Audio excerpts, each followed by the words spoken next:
All righty. So good evening, and hopefully some people will be joining us, but those who need to be here are here, and that's grand. So if you join me in prayer, please. We thank you, gracious God, for stories that spark our imagination and warm our hearts and challenge our souls. And as we listen and think and reflect and ponder and speak this night. Speak through us so that your truth is combined with our truth to create that which calls us into your future. Amen. Alrighty, so I'm going to share. There we go. Okay, so just a bit of a review. Last time we talked about the fact that you have a faith story. It's yours, and it also shares elements with others.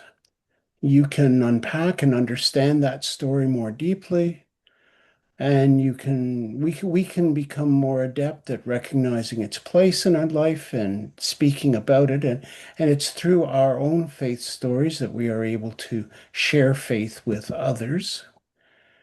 We can become more aware of the divine and ponder our relationship with God. And you are a disciple of Jesus, a disciple who seeks to live their life in the example of the person. It's a full-time thing being a disciple. So when we talk about following, which is what discipleship is about, we're talking about choosing to shape our lives in particular ways. And that includes understanding the content of the teachings, but also applying them to life. So this is more than simply head knowledge and academic study. It's also study of our own life. It's about life and having clarity about our own faith allows us to speak with clarity to others. This is my theme phrase.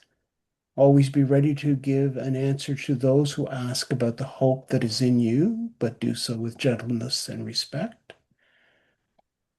So we won't always get a warning, just like Jerry won't always know who he's going to encounter in the airport and get an opportunity to prepare for it. We may not know about those moments before they arrive.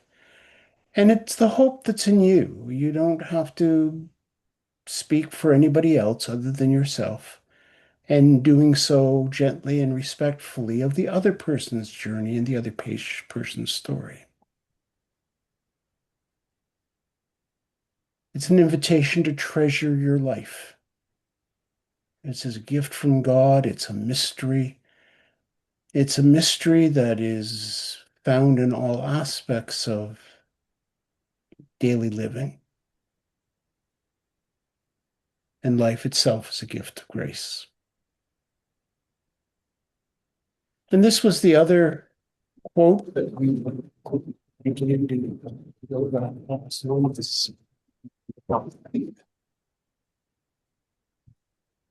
that we continue to explore. And when we get back, we begin to understand it again.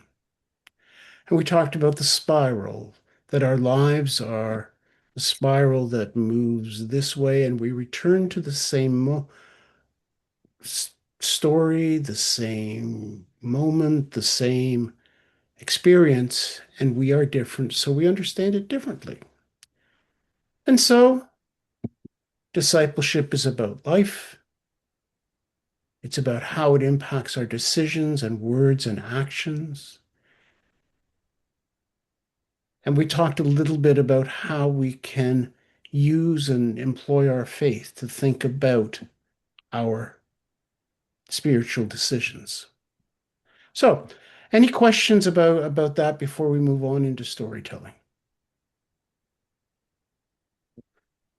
Okay, so I invited you this week to think about someone who in your experience, past or present, who is a great storyteller?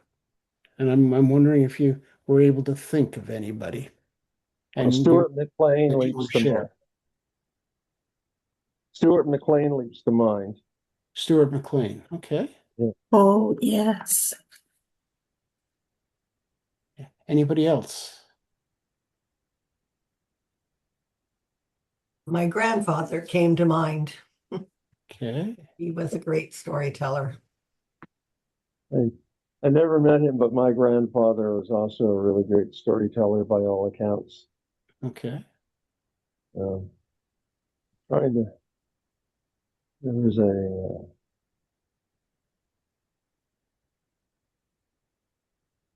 My dear friend Jim Farmer is an amazing storyteller, and his memory and his attention to detail and his ability to capture not only the essence of a story of his past, but the minutia and the detail with which he tells the story and how he weaves it all. He's a great storyteller. I enjoy speaking to Jim. Okay. Al Maitland was a storyteller that Hmm. did some great storytellings on CBC radio. Hmm. It was local. Uh, Yeah. So when you think about great stories and great storytellers, what are some of the characteristics? Jerry has mentioned attention to detail and um, shaping the setting. What other things come to mind? I think that a great storyteller knows the amount of detail that is necessary to allow us to envisage what they're telling us, but without going into so much detail that we get lost in the details. Hmm. I think it's there's uh, a little bit of less is more is less going Hmm. on there. Uh, I'll agree with that. I think sometimes less detail is quite suspenseful Hmm. and causes you to use your brain and think of things. So yeah, Hmm. there's a bit of excitement there. Mm. yeah. Mm. Any other aspects of great stories? How they pique your interest and keep it interesting and curious and Yeah. How they can convey and share the emotion of the story Hmm. they tell. Yeah. Hmm. Hmm. All great examples. Here's something of a checklist of the things we've talked about. Uh, they're interactive. It's not you. They draw us in. They make us feel like we are part of the story, and they present a story, not just a list of facts.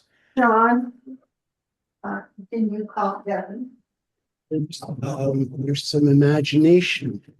They invite us. I think it was Bill that said they draw us in. They make us use our imagination. They don't give it to us all in a on a platter. Mhm. And stories come in different forms and they have different purposes. Some stories we know are designed to teach, some are designed to entertain and so on. They're a mix of emotion and information. You need a certain amount of information to tell a story, but if you don't have some degree of emotion in there, then it's not going to be a good story. Often they revolve around life changes. Something changes in somebody's life. It doesn't have to be a major thing, but it something surprising or something different occurs. The storyteller is the source of all of the information. And so if we're telling stories, we have to make sure that we tell people what they need to know. have you ever had the experience of somebody telling you a story and they come to this wonderful conclusion, but you have no idea what they're talking about because they've missed a key detail? There's a there was a chunk missing that's really important. So when we are the storyteller, it's important to remember that while we don't want to bury the person in information, we are the in control of the facts of the story.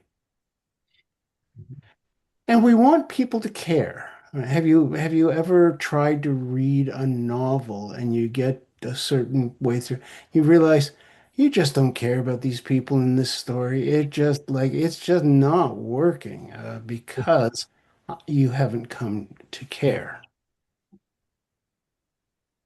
So, our first exercise this evening is going to be in storytelling. What I want you to do is I'd like you to think about something that happened in the last 24 hours, and it doesn't have to be major, it can be, but it's whatever you want to talk about. And take some time to think about the elements, the time, the location, temperature, people. Set a scene. Remember, you only have words to set a scene for your listener. What were you feeling? Why were you at that particular place? And what happened and how did you feel? And so I'm going to give you 5 minutes to think about that. Then I'm going to put you into groups and you'll have 5 minutes to tell your story. So does that exercise make sense? Do you understand what I'm asking? Mhm. Okay. So you can start the thinking clock and decide what it is you're going to talk about.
Hmm. Okay, I'm going to put you into rooms and you can start whenever you feel ready. Just make sure that everybody gets a chance.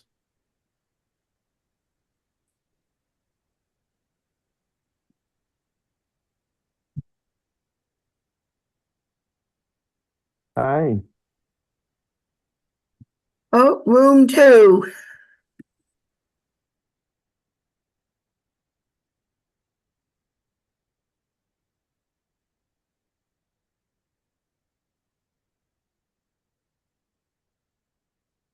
Can you force me into the room, Ross? I think so. Never mind, I'll get up.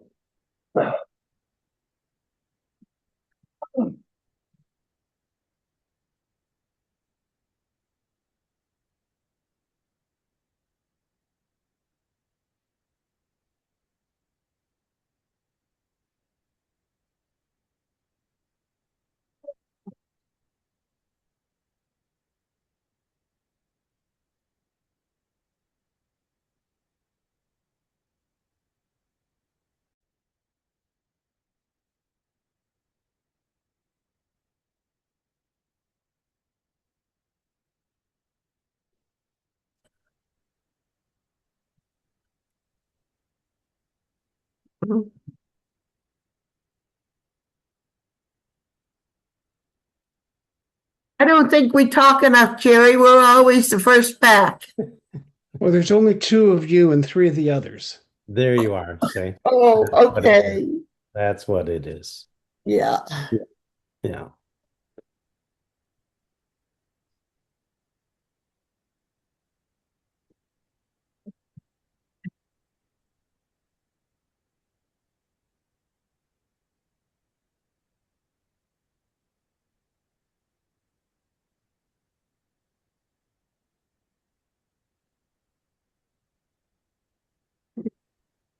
There we go. Okay, so how was that experience?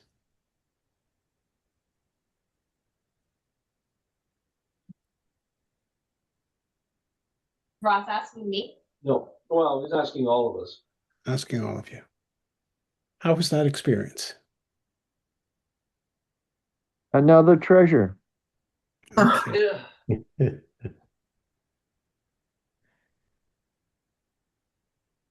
Was it harder or easier or the same as the previous exercise? Same for me. Yeah.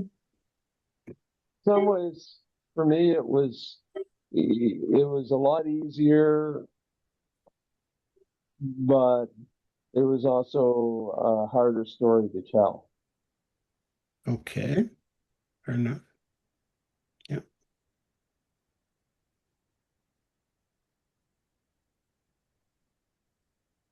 No problem for me. I just got here.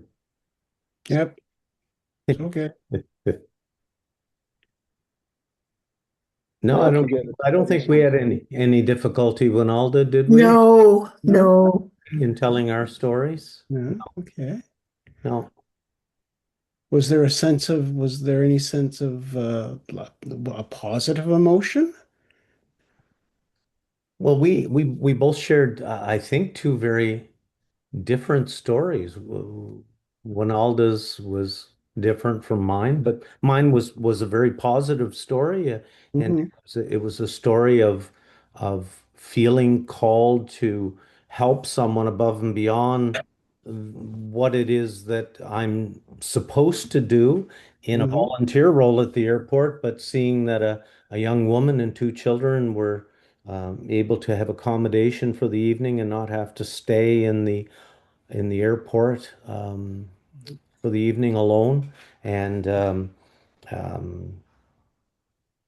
the emotions that went along with that from both my perspective as someone who felt called to help and the emotions from her and her children and the joy of finding someone and a situation that took them out of what could have been a very uncomfortable evening, very Right. lonely evening. I think the mother would have been very anxious and probably wouldn't want to sleep, concerned for the well-being of her luggage and her children in a public place. And so my story was one of just the spirit just calling us all to do what we know we should do, and but at times the rules tell us we shouldn't do them, and Yeah. we're given advice or directives to the contrary. But when you see someone in need, you feel called to do that. And so that was my story. It was a very positive one. I know I got it happened 5, 6 years ago, and it's as fresh in my mind as it was the evening it happened. So Okay. All right. Great. Thank you. Anybody else? All right, then we're going to take a 10-minute break and we'll be back at 10, 12 after the hour and we'll continue. Okay, so thank you. You know, Thank you, Ross. And every All righty. hmm. So, next stage. Strangely enough, really talking about our faith actually begins with listening. It begins with listening not only to our own lives, but it also begins with listening to the other person. There's an old image of bad evangelism, which pictures a person standing on their hill, tossing the gospel goodies over to somebody on the other hill, as if to say that the person, it doesn't matter who the person is that is receiving, it doesn't matter how they feel, because you have the package that they need. In this case, I'm suggesting that in fact we do need to listen. We need to listen very carefully to what the person is saying. And so you might imagine in a social situation or a break at a workroom, or something like that, somebody telling you a story. And so when you listen, some things are really important. And some of this is fairly basic and it may be familiar to you, but it's good to review. The use of I language.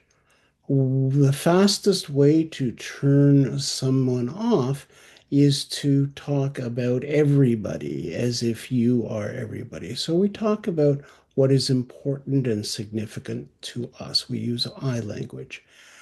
Paraphrase is a way of checking what we've heard. Did I hear you say? I want to understand. So did I hear you say this when you spoke? And then checking our perceptions. So Jerry, for example, said that he was telling what seemed like a happy story, a good story, but things might be a little bit more ambivalent. And so we want to check, you're telling me about this and you seem upset. Am I understanding that correctly? And don't believe everything you assume. It's just we have to be careful to honor the other. And then one of the places where we can get hung up is the whole idea of myth versus fact, and what is truth. Some of us were raised in the notion that myths are stories told by people who are not sufficiently sophisticated to understand the world the way our advanced selves do. And so I was raised on stories of the myths of Greece and Rome, as if to say, well, this is the way primitive people explained things. Our scriptures have significant mythic content. Myth is not about what is true or false. Myths tell us how we believe the world works. And so the question, for example, for the stories in Genesis is not how, but why.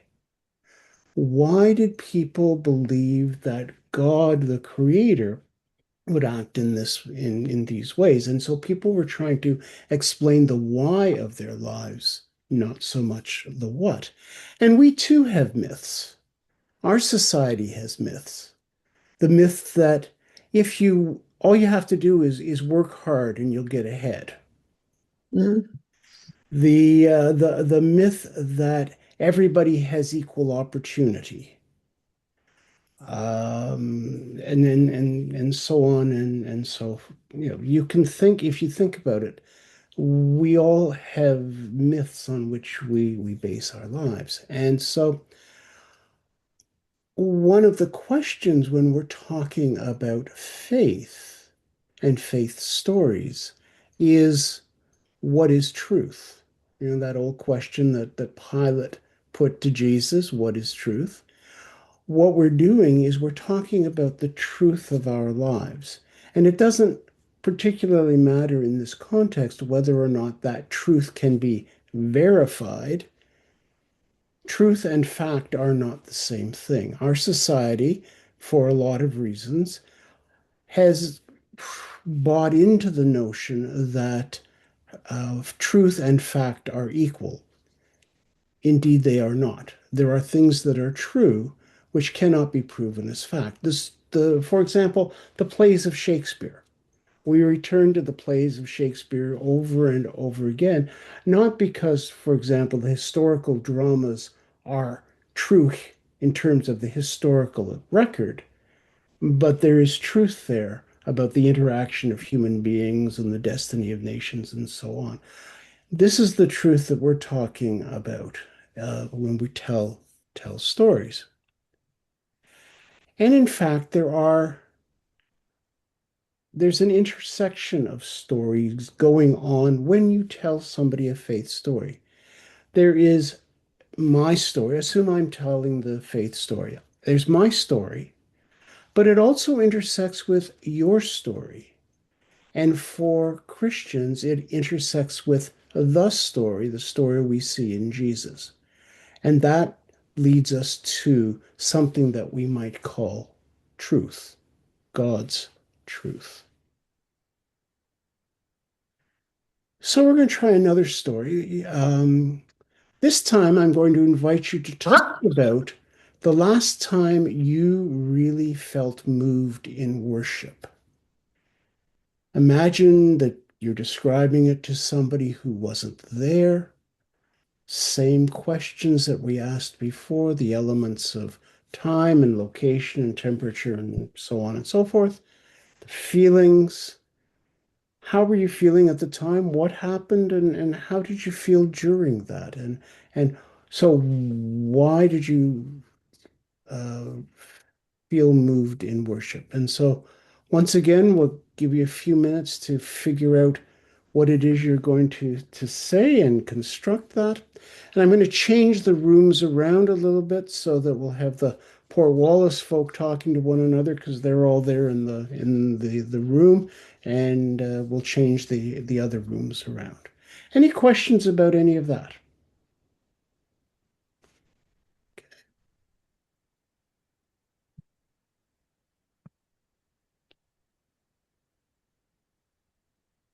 Can I just add, Jerry, the word I remember trying to remember was daring justice.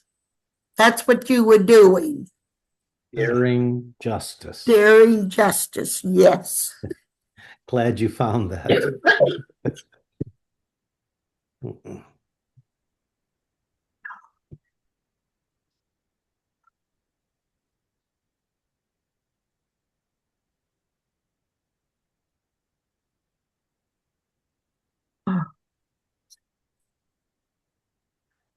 Okay, away you go.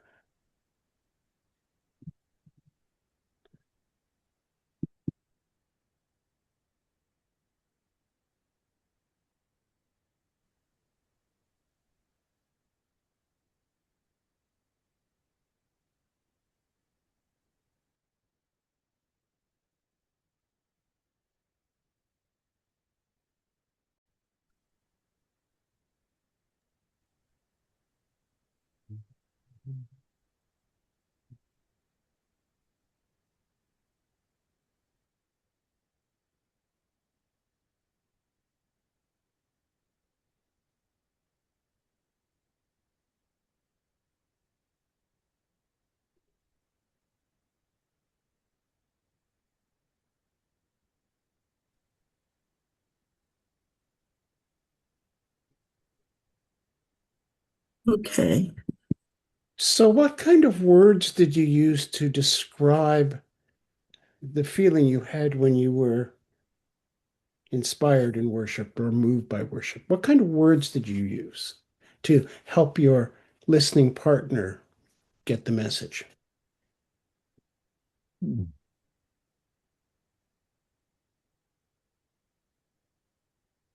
Inspired, Okay, That came to mind for me as well. okay. Emotional. Mhm.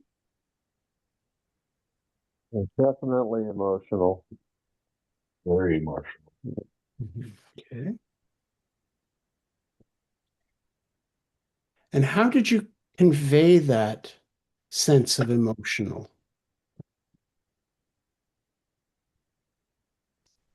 I'm not so sure that I did a really good job of conveying the emotional intensity that uh, Neil did. yes, Neil did. Okay. Neil did. Good job. It was pretty emotional. It happened to me in the pulpit, and I was so overwhelmed. I just squeaked out the rest of what I had to say and left as soon as I could. Mm-hmm. Just went and sort of hid for a while, Okay. and then I was cared for by a couple of people. Mhm. I sing with a group, and from time to time, one of the ladies in our choir does interpretive dance.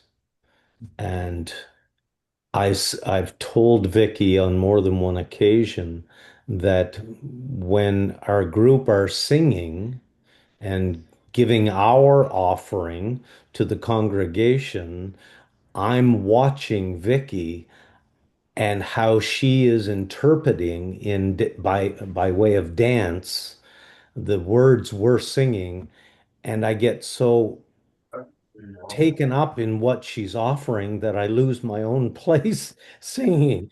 Uh, and on more than one occasion, fill up with emotion at just watching what she does and how she interprets a song. It's breathtaking. Okay.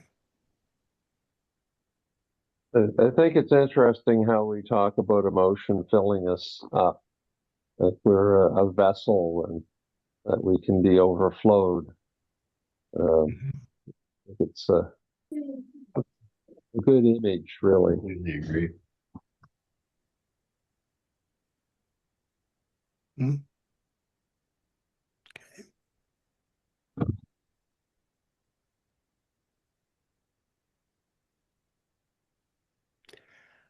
Okay, there's one other concept that I want to share with you, which is a part of being able to credibly talk about faith with one another. So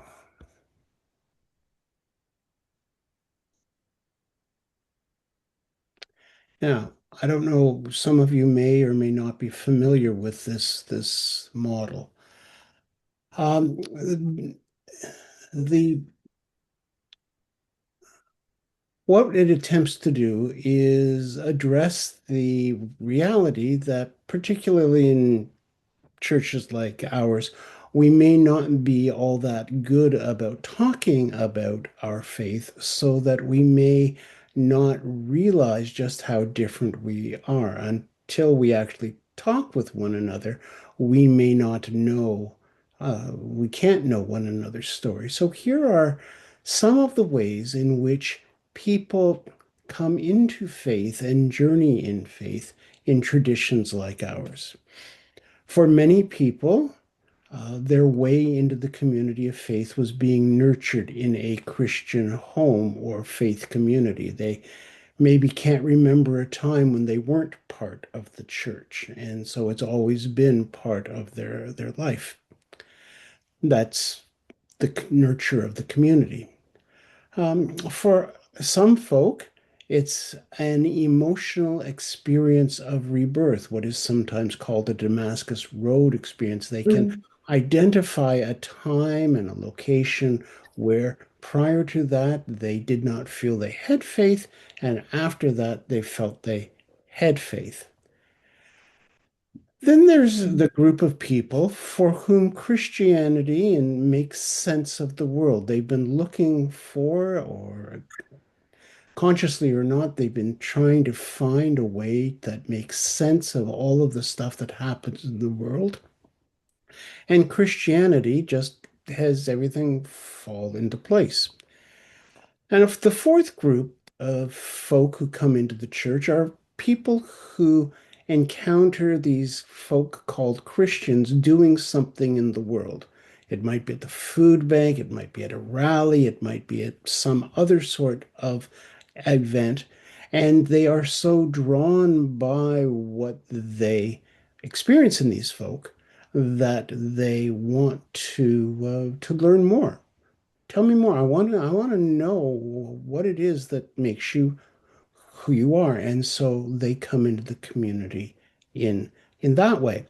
And so I invite you to take a look at those four rooms and think about, first of all, where you might have begun and which rooms you might have been in on your journey and where you are now. Because you notice that the rooms are not, excuse me, walled off from one another. We can move in all sorts of directions, back, forth, in and out. And so I'm just wondering where you have perhaps found yourself on the journey and how you would identify that, and where you are now, and just invite you to talk about that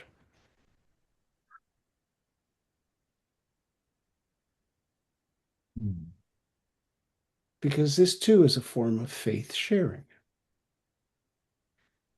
I would say I definitely came into the Christian church through nurture, and definitely am living in the mission piece now. With my job as the Minister of Congregational and Community Animation and Engagement, there's a lot of outreach, a lot of mission, a lot of building community, making partnerships, all that sort of stuff. But what strikes myself and Kevin, my ministry partner, is that we have a lot of people that come to the church and want to be part of the church. And one of the things they really are passionate about is outreach. And that is how they're coming into the church or into our church. And I'm used to, having people new to the church, either they're new to the community or they're, coming back to church after many years, or they were in a church that wasn't, and they're like, oh, I just want to sit in the pews. I don't want to do anything for a couple of years. I just want to be nurtured and loved and all that. But what we found in the last year and a half is that everybody wants to immediately join committees and do stuff. And we're like, whoa, this is new. It's not something I've experienced in a lot of my years. And so it's really quite exciting. And, Mhm. in fact, I had someone, two people in my office this week, just new to the church, who wanted to know what outreach things they could become part of and what we were doing and how we were doing it. And they wanted to join in. And that's really heartening. Wow. Yeah, yeah. It's new to me. Yeah. And so with folk like that, then the role of the church becomes one of helping them to understand this thing that they've gotten involved in, that the mission and outreach that we are doing eh, comes from somewhere, Yeah. has a foundation. And yeah. Okay, other folk, where might you have been? I guess I would fall under the experience of rebirth, the Damascus Road. Hmm. 49 years ago, with a 3.5-year-old and a year and a half, my husband died. And the night after his death, I was in bed and my 3.5-year-old son was with me, and he always had his blue teddy bear. Rick always carried his teddy bear. And during that night, I was awake and I watched my son's blue teddy bear rise up toward the ceiling. And at that moment, I knew that Wayne was okay and that God was saying to me, you are not alone. I am with you. So from his death, it gave me rebirth, um, made me more aware of God. And where I am now, um, is in mission. Mm-hmm. Okay. How can uh, how can I spread the wonderful news of stewardship? How Mm-hmm. can I live more into stewardship? So, yeah, so I guess from the Damascus Road to Mm-hmm. mission Okay. is my story. Thank you. Thank you for that. Yeah. Mm-hmm. Anyone else? I guess I'm a anti-clockwise person. Okay. I think I started in nurture, Mm-hmm. and I really caught the need for Jesus on an intellectual basis when I was at university, Oh, yeah. and ever since then I've been on a journey to develop, and I can see how the Spirit's been moving in me, and part of that is through mission, in that I want to be a good example, and I want to help others and serve, Mm-hmm. and I think I'm in need of rebirth. Okay. I feel I have reached a point where I want to give my life in service, complete service. Mm-hmm. And I don't think I've reached it. So I, I need to dedicate myself anew. Yeah. Thank you. Yeah. That language of being on a journey certainly does often resonate with what people in the tradition talk about in terms of being on a journey and finding that moment. Or I'm not sure whether we find the moment or the moment finds us. I think it's more. I think it's more the latter. The moments find us, and certainly that's been my experience. That but being open to that and what that might look like, and it might be something quite dramatic, or it might be quite feel quite quiet, but it's that moment that we know. We just we are sure, and that's why this is our faith story, and we receive the faith stories of others just as they've been shared here, without judgment. We give thanks for the presence of the living one in people's lives in a variety of ways. And isn't it wonderful that there is that variety? I mean, can you imagine how dull it would be if we were all the same?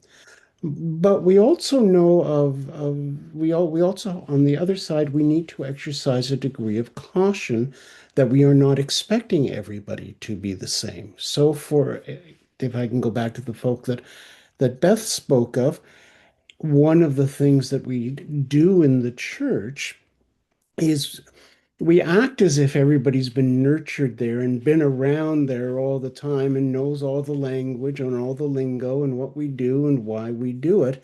And for a lot of people today, the church is very foreign territory.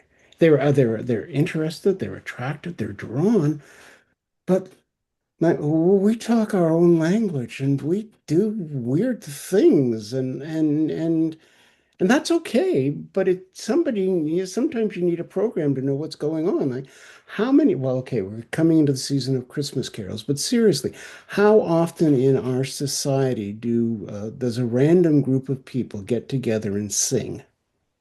I mean, it just doesn't happen.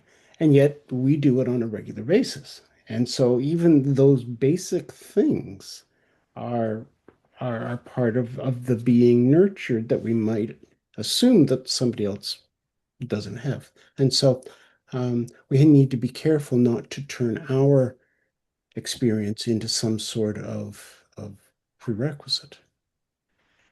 Anybody else want to talk about their journey through the household of faith? Well, I'll jump in. Um, so I was raised in a Christian household that read the church on every Sunday and went to Sunday school and was a server in the All Saints Cathedral and got confirmed at All Saints Cathedral and and then I became disillusioned with the doctrine of the Anglican Church. The people seem more concerned with the fancy hats they wore on Sunday and less concerned with the people who might have been suffering from food insecurity in the park across the street. Right. And there are other aspects. Their attitude towards the poor and the LGBTQ communities and so on and so forth.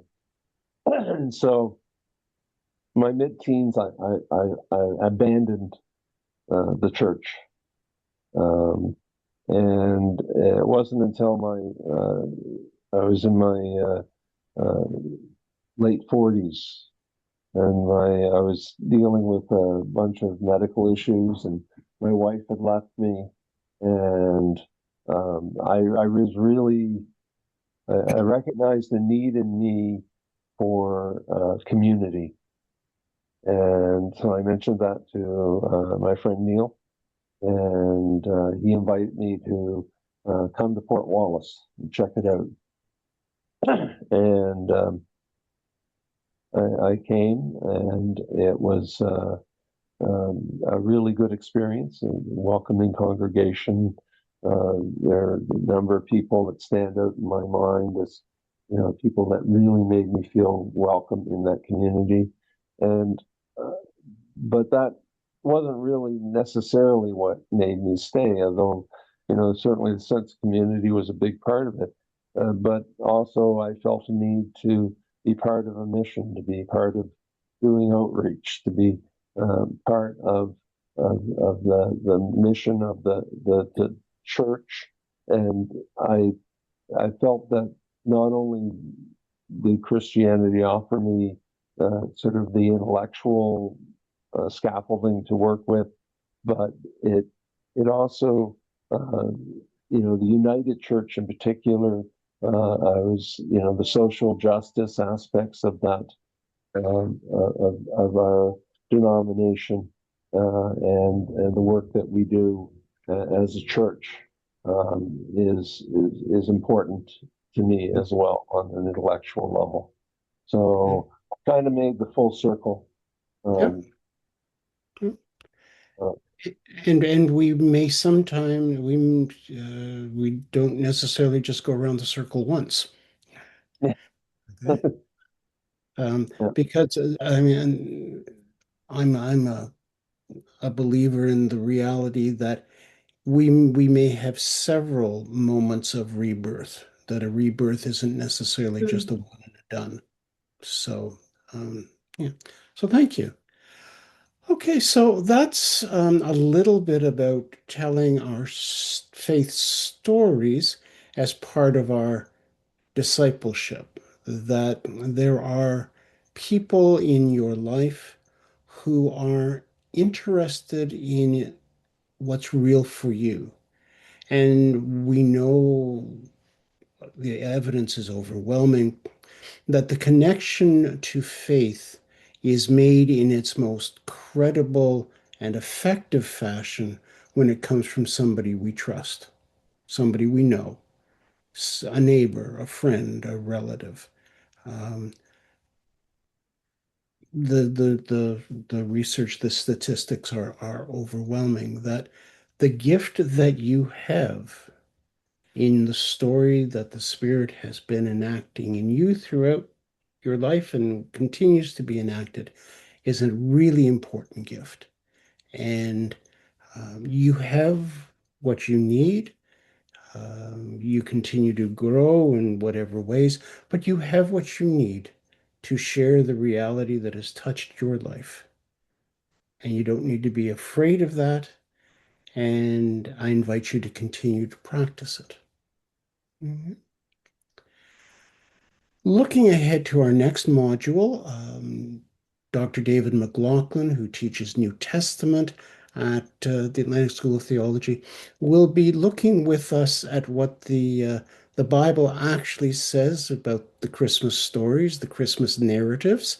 And I'll have that material for you prior to the beginning of December. And also to say that in December, because there's this small cultural festival that seems to happen towards the end of the month, I don't know why, but we rearranged the schedule, and so we meet on the second and the third Tuesdays. The second and the third Tuesdays of the month. So with that, I'll thank you very much for sharing with me and being part of this, and I look forward to seeing you along the way and wish you a good evening. Thank you. Right. Bye, everyone. Yes. Good night, Thanks, Russ. everybody. Everybody else. Thanks. Right. Thanks. Bye.